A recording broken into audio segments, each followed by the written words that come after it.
Here's a '89 Toyota Land Cruiser FJ62. I'm doing a radiator swap. I'm going to add a transmission cooler, auxiliary transmission cooler, both Mishimoto brand, and also an Engine water pump.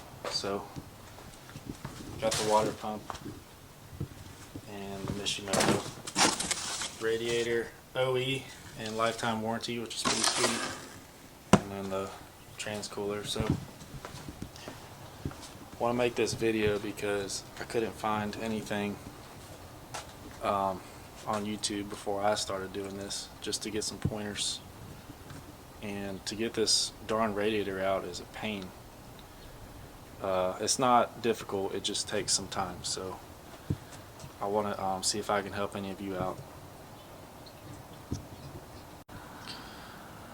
So first off, I removed the battery.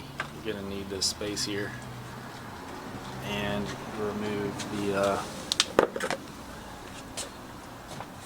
little reservoir for your coolant. So that just, you can see it just slides off this middle piece here. A little bit stuck on there, but it came off. So first things first, of course you're going to drain all the fluid out.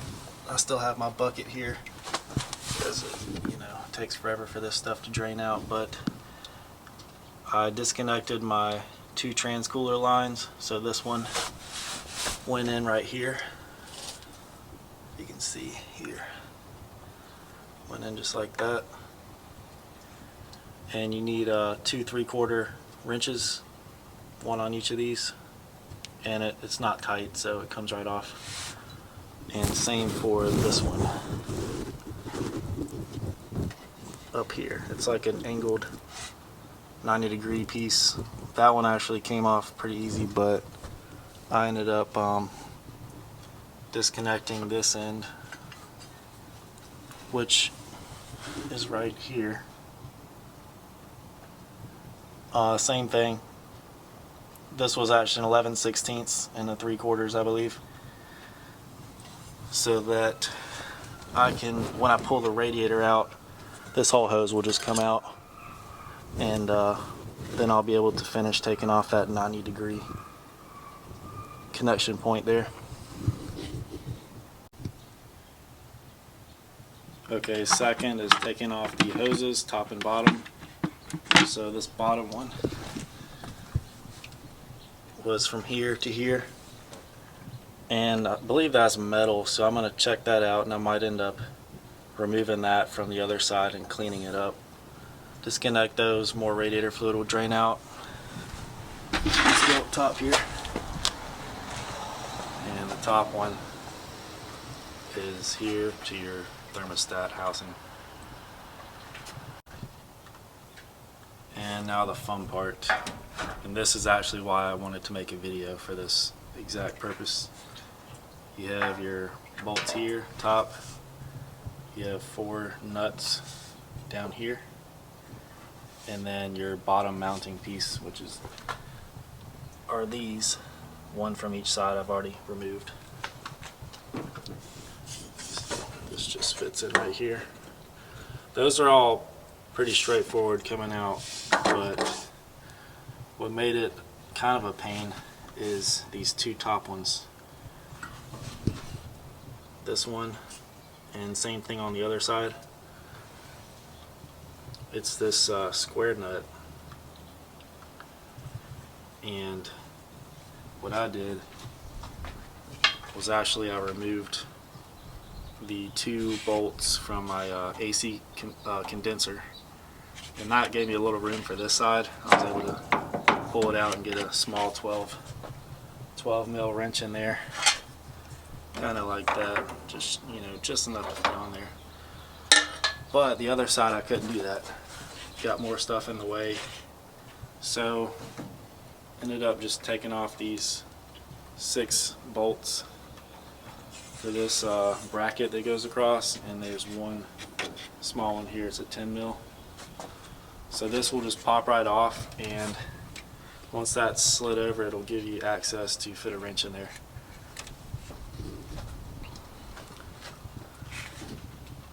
So that part alone took longer than, or about the same amount of time as the rest of the other nuts and bolts. But again, it's not difficult, just time consuming. Alright, so the radiator's out. I was able to pull it out with the fan shroud in, or the fan in, excuse me. Let me show you what it looks like.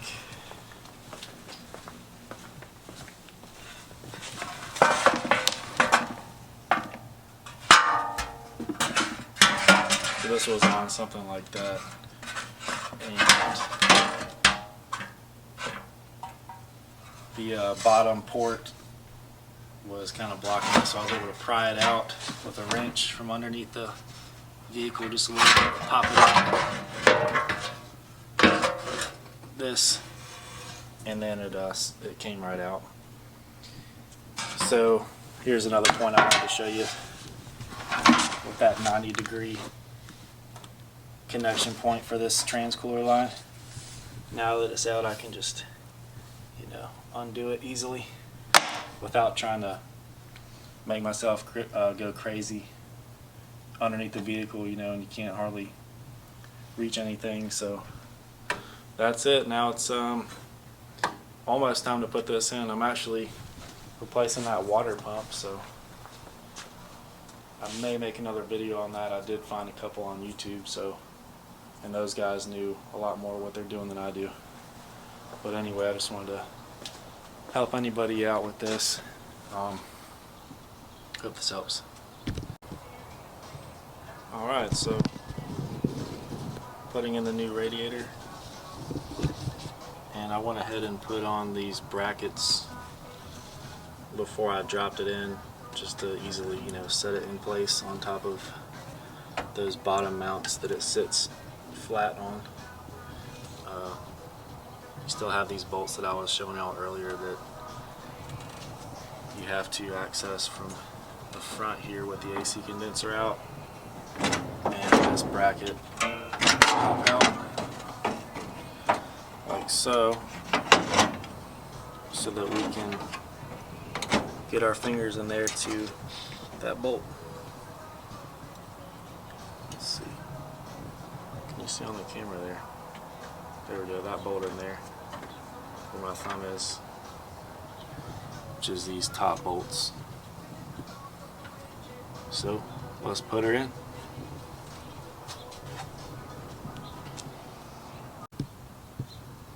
Okay, the new Mishimoto radiator is in. Got your bolt here, mounting bracket and bolt down at the bottom. Pretty simple, pretty straightforward. Same thing on the other side.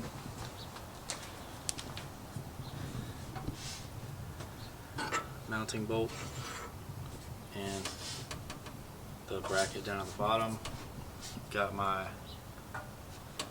fan shroud on. I actually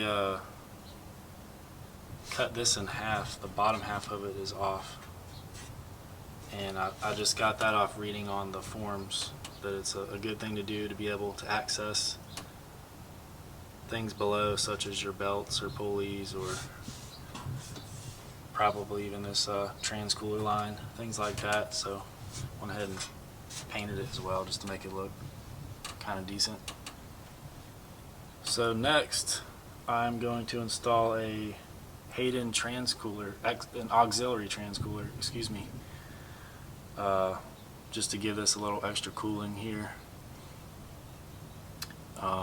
I have a whole video on that, so if you want to check that one out, skip on over. But as far as this goes, we'll just finish up the water pump. I'm waiting on the gasket for the water pump housing to the block, but once I get that, we'll hook all the hoses up and be done. Alright, we got a shiny new Mishimoto radiator. Just finished hooking up the hoses, double checked the top and bottom tightness. Just gotta fill it up, but there's always something in there. I misplaced my reservoir hose, can't find it anywhere, so I'm gonna have to go get another one of those. But other than that, this thing's good to go. I'm gonna fill it up and, of course, run it for a little bit, check for leaks after you drive it, 5-10 miles, and that should be it. So I hope this helped.